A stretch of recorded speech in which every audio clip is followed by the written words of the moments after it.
The Abomination of Desolation, Daniel 11:31-32. And forces shall be mustered by him, and they shall defile the sanctuary fortress. Then they shall take away the daily sacrifices, and place there the abomination of desolation.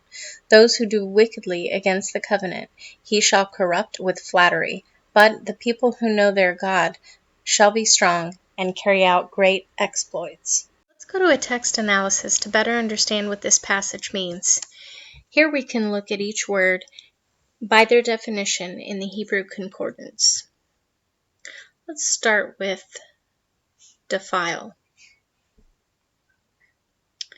Defile means many things: profane, pollute, desecrate, but it can also mean to violate a covenant. The sanctuary. The sanctuary can mean the holy place. To violate a covenant of the holy place. What about fortress? Fortress means a place of safety. What's interesting is this is only used twice in the Hebrew Bible. Let's see where else it's used. Alright, looks like it's used in Judges and Daniel. On top of this stronghold, on top of this rock. It looks like it's a place. Going back to this, that would make sense. They shall violate the covenant of the holy place, the stronghold, or the place, the holy place. That makes perfect sense. Let's look at the second part. And they shall take away the daily sacrifices. They shall take away. That means they will depart from or undo the daily sacrifices. This could mean continuously.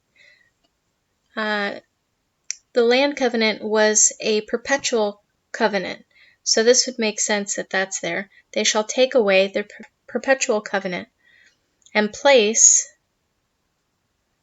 or exchange abomination, a detested thing, of desolation, to cause oneself ruin. Those who do wickedly against the covenant he shall corrupt with the flattering lip.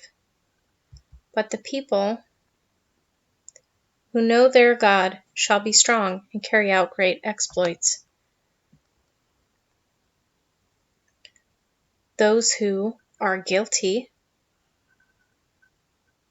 of the alliance, of the treaty, will be corrupted, will be polluted with fine promises or flattery. But the kinsmen who know their God shall be strong and celebrate, carry out great exploits. Now this was translated by people who thought there would be a third temple. There are many possible definitions for each word.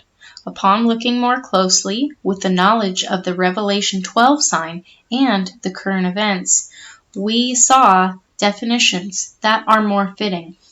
We can clearly see the context for interpretation. What really makes this subject matter clear is the word fortress. We saw that word was used only twice and means a place. So let's check out the mechanical translation. And forces by him shall be mustered. They shall violate a covenant of the holy place. Then they will depart from the perpetual covenant and permit the detested thing that causes ruin. And those who are guilty of the agreement will be corrupted with fine promises. But the kinsmen who know their God will be strengthened and celebrate.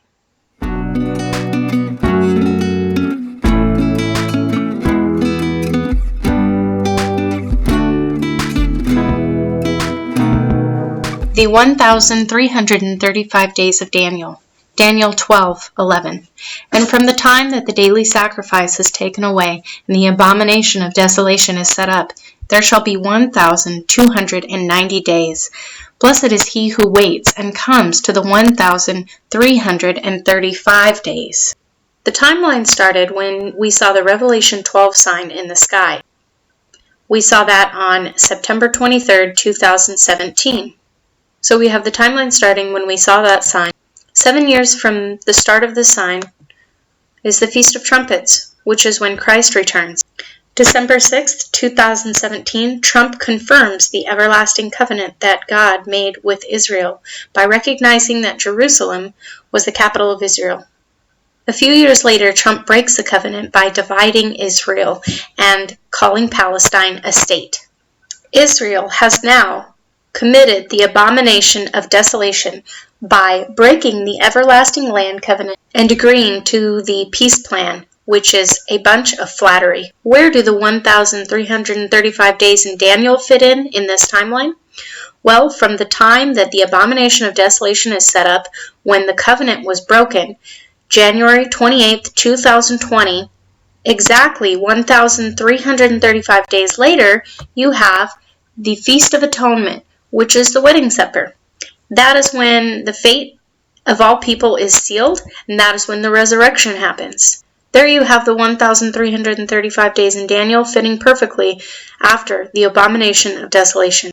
During this time, we would expect to see the rapture to happen, and after the rapture happens, there's the 1,260 days of safety that Revelation talks about. Mother Israel will be whisked to the wilderness.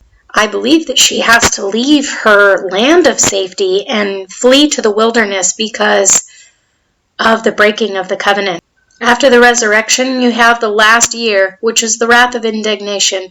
That is when the marriage supper happens and all of the grapes are trampled here on earth.